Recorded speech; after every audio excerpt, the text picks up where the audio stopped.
Welcome to the Workology podcast, where we discuss the science and art of the workplace, gain powerful insights, resources, and perspectives on the industries of human resources and recruiting. Join your host, Jessica Miller-Merrill, chief blogger at Blogging4Jobs.com, for an in-depth and no-holds-barred look into the future of our most powerful business asset, the employee. And now, welcome your host, Jessica, with this podcast episode of Workology. A 2013 SHRM survey looking at visas and immigration found that 70% of respondents and 96% of large employers with at least 20,000 full-time or equivalent employees said the ability to obtain visas in a timely, predictable, and flexible manner was critical to their organization's business objectives. Visas are clearly a key factor in the war for talent and developing a competitive business strategy. So, where do we go from here? Welcome to the Workology podcast. I am here with Jason Finkelman of Finkelman Law. Thank you for joining us today. Thanks for having me. It's a pleasure to speak with you. Talk a little bit about your background and why you're the go-to guy to talk about immigration and visas. Sure. So I've been practicing immigration law for about 10 years. And the focus of my practice is employment-based immigration law.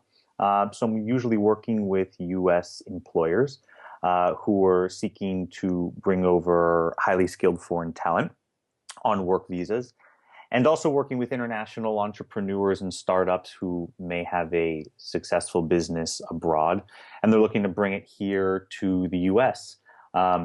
It's kind of a niche practice. There's not a lot of immigration attorneys within the realm of employment-based immigration law. So I have a lot of experience in that area and really enjoy working with people, helping them trying to fulfill their dreams to work and grow their businesses here in the U.S.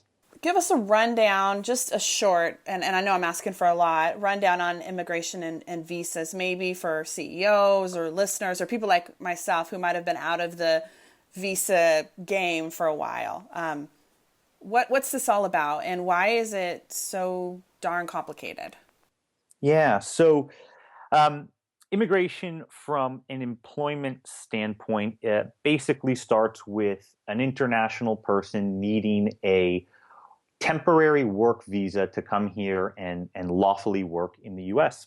It's challenging for HR individuals and companies to secure those visas because there's not a lot of options within the immigration system to get those work visas for foreign nationals. The requirements, even though there's a variety of work-based visas, the requirements for those visas are very strict, and frankly, they're archaic. They're based on the way our country was running several decades ago. And so those laws really haven't changed for many decades, and the only ways to get people the work visas they need are to fit them into categories that are old-fashioned. And yes, there's some creativity within the law to fit people within those categories, but there's not a wide variety of options to bring highly skilled foreign nationals to the U.S., or even for entrepreneurs and startups to come here to the U.S. And grow their businesses. So there's often a lot of challenges for HR people to get those visas because they're trying to fit sometimes a square peg into a round hole. All right, so you've given us some good overview. Walk us through how work visas work. The employment-based immigration system is set up into what's called non-immigrant work visas, which are temporary visas to work in the U.S., and immigrant visas, which is the same thing as lawful permanent residence or a green card. Talking about the non-immigrant work visa category first, there's a variety of non-immigrant visas in the U.S., and each of those visas has different eligibility requirements. Some, like the most popular, the H1B visa, is for high-skilled foreign nationals coming to work for a U.S. employer. Other visa categories are for high net worth foreign nationals that are looking to invest and start a business here in the U.S. There's options for intra-company transferees, meaning a company working for a foreign company seeking to transfer them to the US-based company and get a visa that way. And visas for outstanding skilled individuals and extraordinary abilities and students and things like that. On the immigrant visa side, the permanent lawful residents, that comes into a different realm because the U.S. is always looking to protect its U.S. workers. So that process is something called the PERM process, which requires U.S. employers to test the U.S. labor market and prove to the Department of Labor that there's no qualified, able, willing, or available U.S. workers that can do what the foreign national the company is seeking to bring in can do.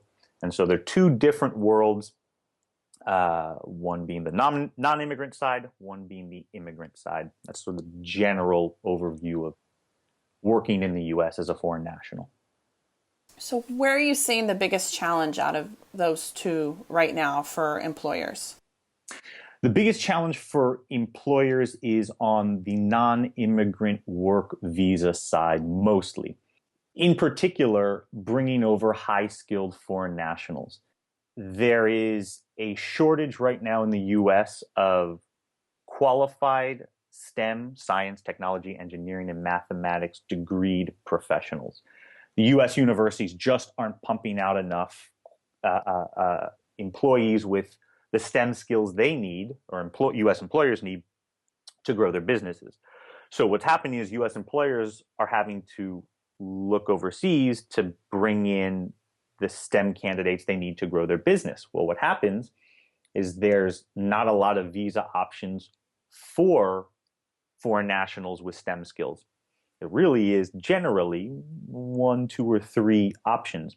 And some of those options, like the H1B, is capped, meaning there is an annual limit on the amount of H1B visas that are issued each year. And in fact, based on the last 4 years, all those visas are used up and gone on the very first day they become available. So much so that the U.S. Citizenship and Immigration Services, USCIS, has, at least for the last 4 consecutive years, held a lottery on the very first day, April 1st, for those H-1B visas. And that's the biggest challenge to U.S. employers, because now they're going, uh-oh, I need X amount of qualified foreign workers to grow my business, but now I'm being hampered by this lottery because there's only a limited amount of visas that are issued each year. So that's one of the big challenges that U.S. employers are facing. It's like the Black Friday of immigration. It really is. And I mean, I say to people all the time, there's attorneys like me throughout the country that on March 31st take a giant wheelbarrow to a FedEx office and dump tons and tons of these H-1B petitions to make sure they get to USCIS on April 1st. And then we just cross our fingers and hope they get selected in this computer-generated random lottery system, and hope that the employer gets the qualified candidates they need.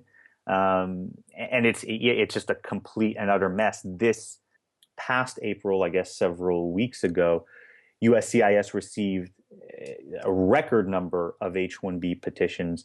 I forget what the number was. I think it's somewhere over 330,000, I think.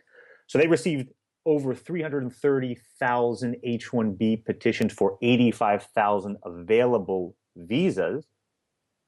So if you're a U.S. employer, or if you're an HR and you're tasked with getting 10 qualified individuals that you vetted and you know you want, odds are, based on this year's lottery, you had less than a 35% chance of getting one of those employees.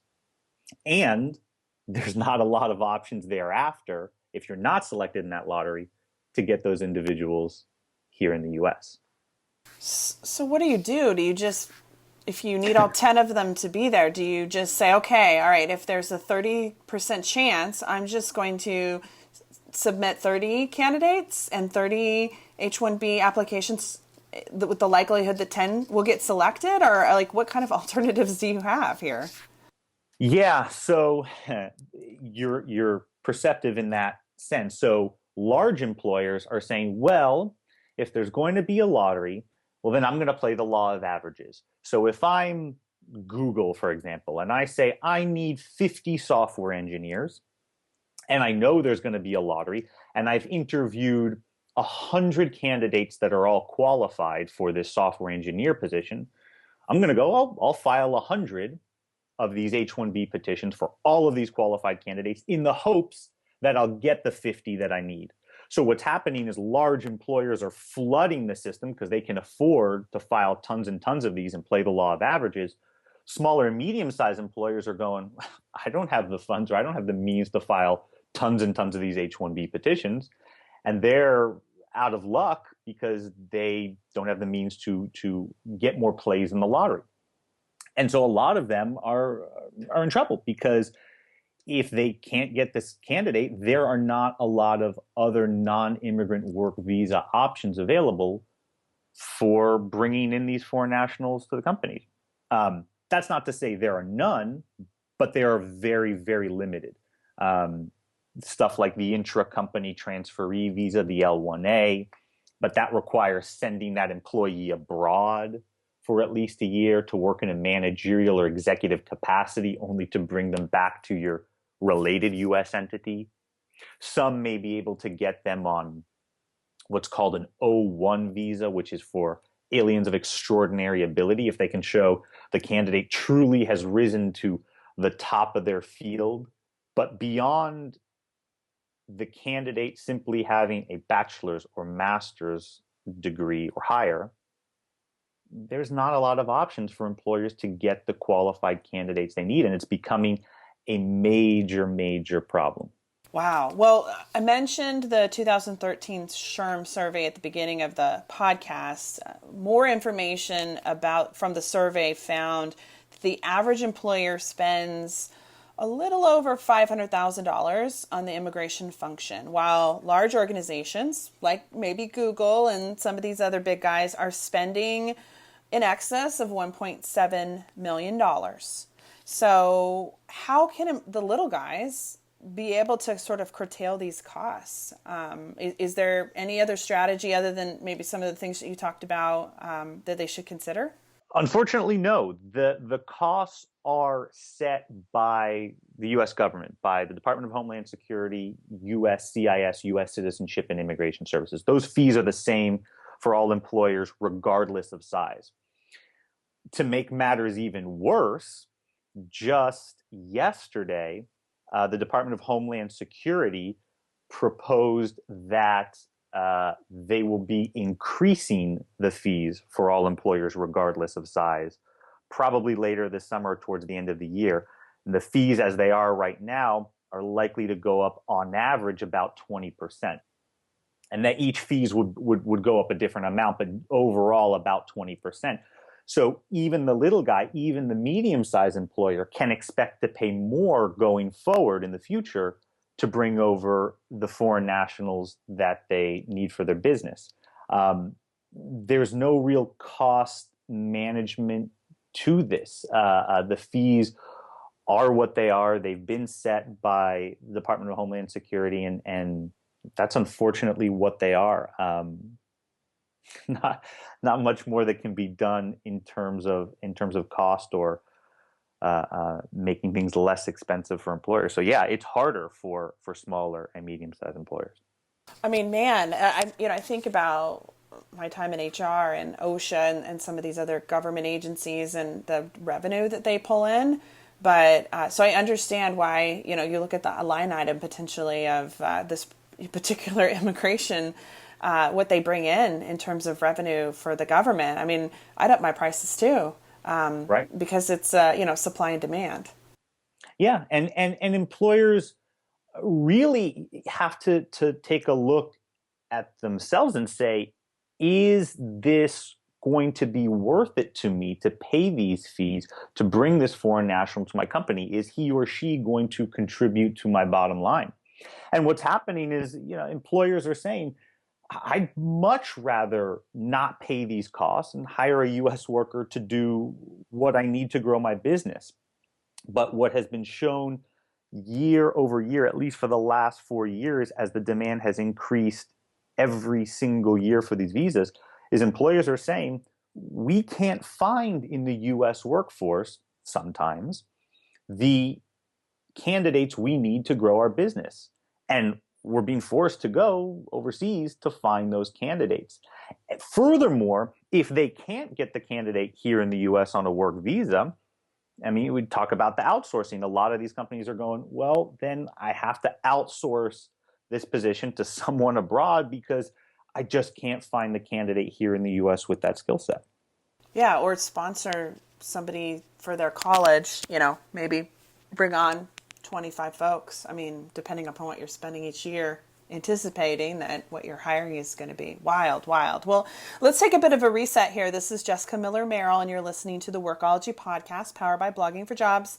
Today's topic is visa and immigration basics, and I have Jason Finkelman here. You can follow him on Twitter at Finkelman Law, Finkelmanlaw. All right, so do you have any advice for HR or talent professionals about how they can better navigate, prepare, or work in this extremely complex and very expensive area? Yeah, it's the employment-based immigration law system it's a minefield. And it's very, very important to work with qualified counsel to navigate that minefield. There's nothing that says HR or businesses need to use an attorney to go through the work visa process.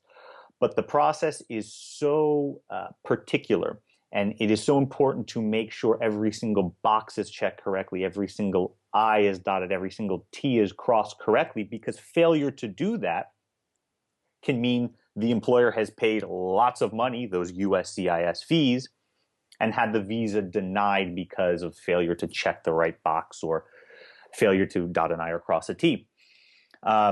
It's important to look at the candidate that you want and make sure that is going to be a good investment for you going forward. The process is expensive, and trying to fit sometimes a candidate into a visa category that's not a classic case, more of a fitting a square peg into a round hole. It can be done, but you have to get creative within the law. So it's important to work with qualified counsel on putting a petition together correctly so that you ensure you get the candidate you need. Well, and we should just be clear that if you don't check the right box or complete the form the right way, it's a huge delay. It doesn't matter. The money that you spent is lost, right? And it's not only a delay, it's a denial. These USCIS officers, so every petition that is sent to USCIS is reviewed by hand, by a person. And so they're simply looking for your failure, the employer's failure to complete the forms correctly, because as soon as that form is completed incorrectly, they can go, oh, I don't need to look at any of the other evidence or anything included in this petition that's advocating for this employee. You checked the box wrong, deny, thank you for your money, try again, reapply. And that's a huge waste of time, huge waste of resources, and can result in someone who maybe has been here in college or already working on another work visa being sent home. I mean, I've seen cases where there's a great candidate who's working for X employer and looking to transfer to Y employer, and Y employer files the visa petition the wrong way or requests the wrong status. And that individual who's been here 3, 4, 5, 6, 10 years is now going home because that employer failed to complete the forms and the visa petition correctly. So it has dire consequences. Seems like as an employee, like you have to have a lot of faith in your employer to make sure that they are doing everything the right way.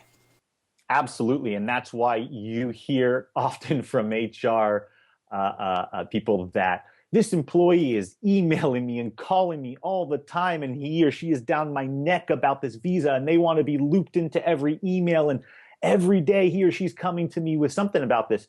It's because what's on the line is their their ability to live and work here in the US. And hopefully, a lot of these candidates often say, I want to be a permanent resident. I want to work for your company on a permanent basis and, get my green card and then eventually citizenship here in the US. So yeah, most international workers are like hawks on this because they know there's a lot at stake for them and their families.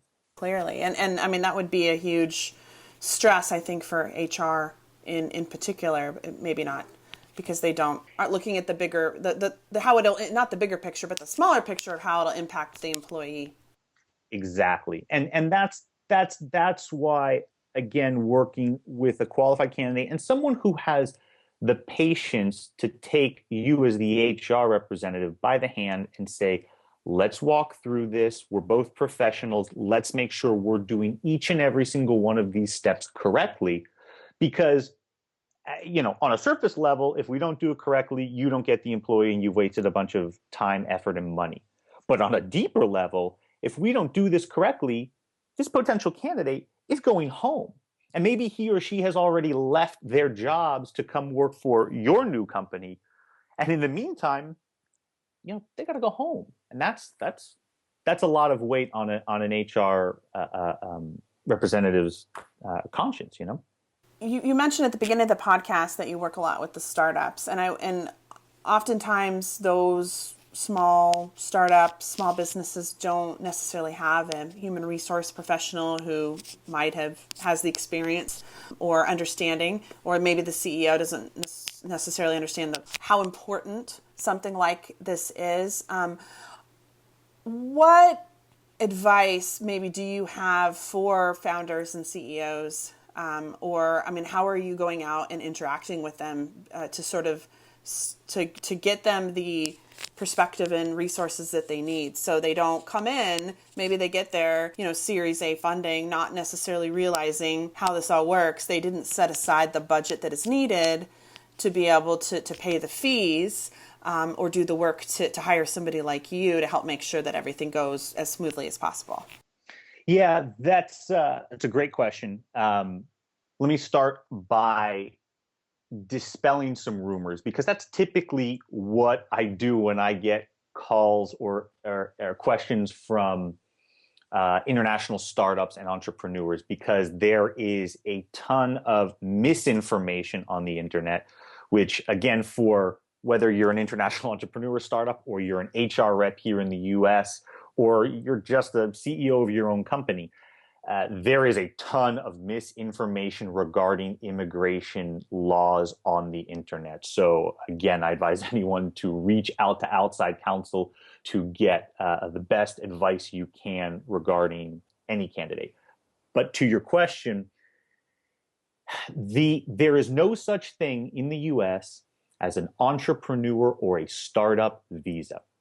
There's been plenty of talk and proposed legislation about creating pathways for international entrepreneurs and startups, especially because other countries have created visa categories for entrepreneurs and for startups to come to their country and put money into the economy and hire local workers and things like that. But that does not currently exist in the US.